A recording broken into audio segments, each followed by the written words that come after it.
2 slides, and yet it's still under 6,100 pounds. One owner, originally sold right here at Haylett RV of Coldwater, Michigan. This is a Grey Wolf 26C bunkhouse. I've always liked this one. It has opposing slides but no island, so it gives it a huge living space. And obviously still very, very half-ton towable, very well kept. I think you're going to like what you see here. The only reason it's here is because the kids grew up, so they swapped her out for a triple slide couples camper, and off they go today. And unfortunately, this model's not in production currently, which kind of bums me out, because we always liked it at Haylett RV. We always found a lot of people really enjoyed it. And I think it's just because not enough people appreciated what you had here. It's not every day you find an RV with opposing slides that when the slides are closed, you can actually get through, walk through, and access every single darn thing in this camper with both slides closed.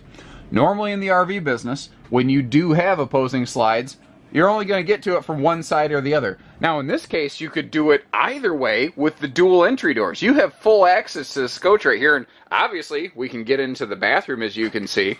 But because there is no island, that's what gives this thing that big, full travel accessibility. Islands can be nice for prep space, but as you'll see when we open this up, the kitchen in this thing is already pretty fantastic. Frankly, it rivals a lot of the non-slide Grey Wolves anyway, but it just gives it an expansive living area. And like I said, you open this thing up with no island in the middle, kind of blocking it off. It has such a big, nice, expansive look and feel. Now, it's raining outside right now, guys. I've had to get in and out of the camper a few times. I've tracked a little bit of water on this floor. So if you hear my shoes squeak around a little bit, it's not because there was water sneaking in the camper. It's because I tracked it in here, and we'll get that taken care of for you. You know, the central air system, keeping you cool. Now, this does have no heat ducts in the floor, and we have a carpetless main deck. So it is a little easier to keep clean, especially as the kiddos are coming and going. But speaking of coming and going, that's one of the neat things I always liked about this floor plan. You'll see there's a bathroom entry door back there. So the kiddos can come in and out of the camper, and they can get to the bathroom without tracking dirt through the trailer. All they have to do is reach around the corner to get in the fridge to grab a drink.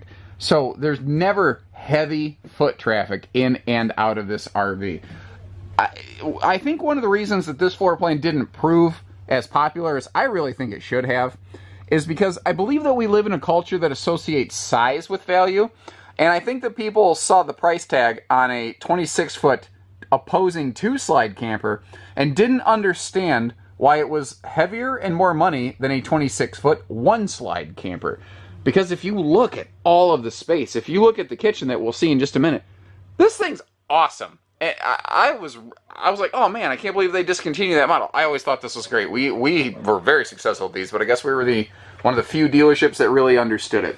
Now, both sides of this big 7-foot long, 44-inch deep U-dinette have 44-inch full extension doors, and they actually can extend out further, and they can even touch the floor. I just have that one halfway open to give you the idea. Now, this again is the year Cherokee really had been, well, Cherokee had been a top 5 brand for a long, long time. The 2015 season is when they had what I call their Phoenix-like rebirth. They really just completely revitalized their entire series. And they started doing things like, it's commonplace today, but like these sealed edge countertops. Cherokee was among the first at Forest River to start doing things like that. The little accent lights, a bunch of little touches, a vastly improved interior and exterior decor as compared to seasons past from the Cherokee series. And they went from number 5 to number 2 the very next year. They grew by 60% the year this came out, and they've grown by huge margins ever since also. So our kitchen slide over here, I love how it's shaped. The camper never feels small or blotched up because of it. And the thing is, there's a deceptive amount of counter space here. And I'll show you how to spot that. You see these stovetops? They're all the same size. It's one of the few things in this industry that is fairly standardized. But you see how there's like an extra foot of space behind that? That is where it's got an extra deep countertop. So that kitchen appliance outlet behind the sink, that's that rear shelf, if you will, that's where you're going to put things like your coffee maker or a blender or what have you, little toastery appliances so you can throw some Pop-Tarts in.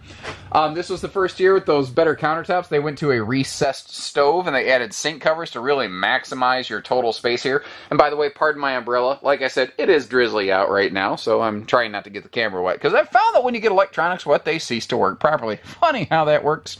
Neat thing right here. You see how deep that slide wall is? The thing is, that's not the end of the slide. The slide stops all the way over here.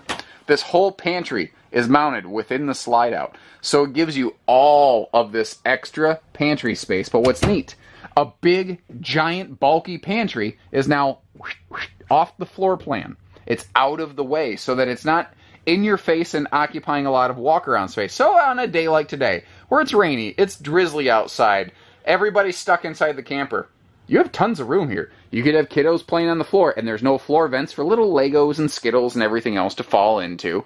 It is a spring, summer, fall camper. It's not some crazy Arctic thing, so just kind of keep that in mind.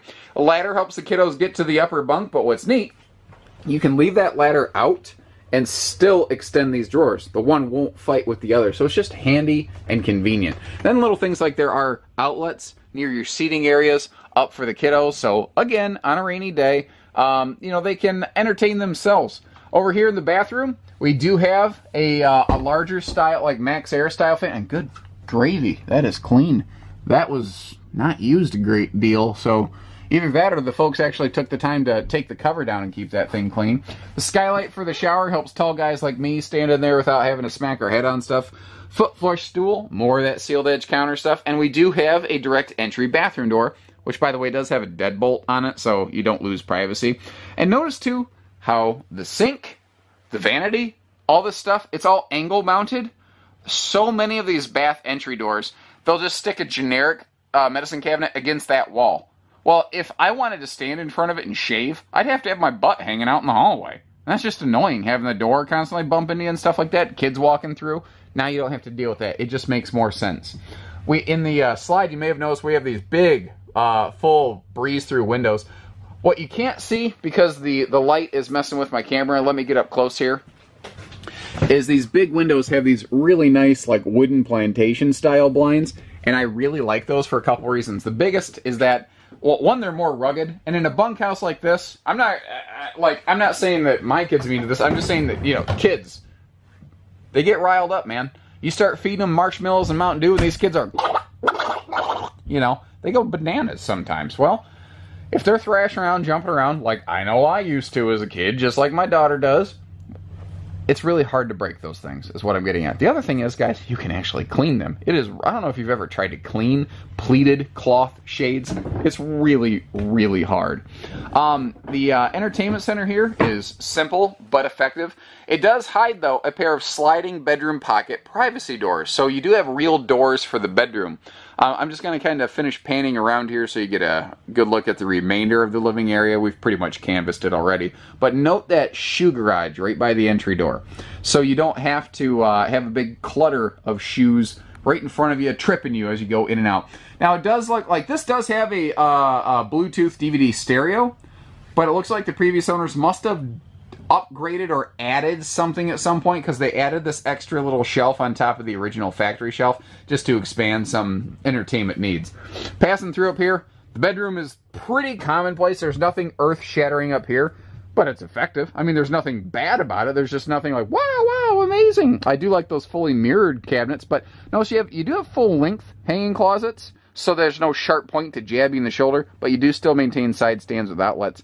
And that big window right there, Mom and Dad, if you just have to escape for a few minutes, like, I love my daughter to death. She's the best thing that's ever happened to me in my life. She's also the most challenging. And I think that she's made me have to be a better person. But there are days any parent has to just say, okay, I am taking a 5-minute Mom and Dad timeout. Hand off, Mom or Dad, the other one, you take care of it. But if you hear one of the kids screaming bloody murder from outside, and you're in here taking a 5-minute break, you can just look out the window. Or if it's at night and you hear something banging around your campsite, maybe it's a raccoon, maybe it's not. Well, you can open that shade and look right out at your campsite and never have to go outside in the rain, you know, or anything like that. You don't even have to put on pants, frankly. But, you know, To each their own. And just like the inside, the outside's looking pretty darn good. I'm not going to call it like flawless, but it's close. The only reason I'm really not calling it like really flawless is these front decals are slightly, and I'm being ultra picky on this, that is just the slightest of fades. But if you look at the rest of these, normally on a used RV, these would all have been faded right out, but you can see that they look pretty good, like that Solar Ready sticker telling you that little plug right there, what its purpose is. That stuff would be sun faded like crazy. This thing has been kept cleaned, conditioned. It is sharp. This was, again, the generation where Cherokee just exploded in popularity, and they started doing things like that extra thick aluminum painted nose sweep so that, you know, oxidation on the nose was not a major problem like it could be on a untreated, we'll say, fiberglass skin. You got the power jack, you got the integrated tongue here, which is something you see a lot on Grey Wolves and the Jayco RVs we have here at Haylett RV. And this is part of the reason that this thing has a lower total overall height. The belly is a little bit closer to the ground, but you see you still got good ground clearance. Our windows, they all open for ventilation. You may have noticed that shelf behind the sofa. Well, you see that compartment door below that window right there? That is a storage compartment behind the sofa, accessible from outside. It's just a nice little chunk of bonus space, which is pretty handy. The roof of this is fully walkable, by the way. I'm actually going to get you some footage of the roof at the end here. But first I want to point out this handy little like centralized hookup station, which is pretty sharp back here. Right in the what I think is the correct area for something like that. You can see the folding cargo travel rack on the back here. It's got about a 200-pound rating on it, so it's made for things like bikes, maybe a small generator, but it's not made for, like, you know, putting a motorcycle on the back or something. This camper is backup camera ready, although I don't see where a camera's ever been added to it. And we have that direct entry bathroom door back here. Now, one more thing, I really wanted to have this parked where I could open the awning to show you this, because otherwise all I can do is describe it, and it doesn't really do it any justice. When there's a slide on the campsite under an awning, a lot of times people get a little spooked by that. But I want you to consider this, guys. First of all, people spend a lot of money on slide awnings for the protection of the top of that slide out. Well, this is kind of like having a built-in slide awning. Secondly, that is only about a 1 foot deep slide under a closer to 10 foot deep awning. There is still so much unimpeded patio space there, more than enough for picnic tables and chairs and all that good stuff. It doesn't really affect your campsite whatsoever, and there are TV hookups on the face of that. Let's go take a peek up top on the roof. And I gotta say, guys, the roof of this thing looks pretty darn clean. You can see how previous owners had those nice Max Air vent fans, which on a rainy, drizzly day like this where I'm dodging raindrops, it means you don't have to, you know, close those vents. You can always have some nice airflow. It looks like we still have all original factory seals in place, but because the owners did the job of cleaning and conditioning their RV, all of these original seals are frankly still looking pretty good. I don't see like hard oxidation of the skylights or anything. This has been well kept. I'm really pretty happy with what I see here. So whether it's hitching pieces, parts, trades, finance, truck and trailer package deals, RV delivery, and everything between, we do it all at Haylett RV. So take care, stay safe, have fun, and happy camping, everyone.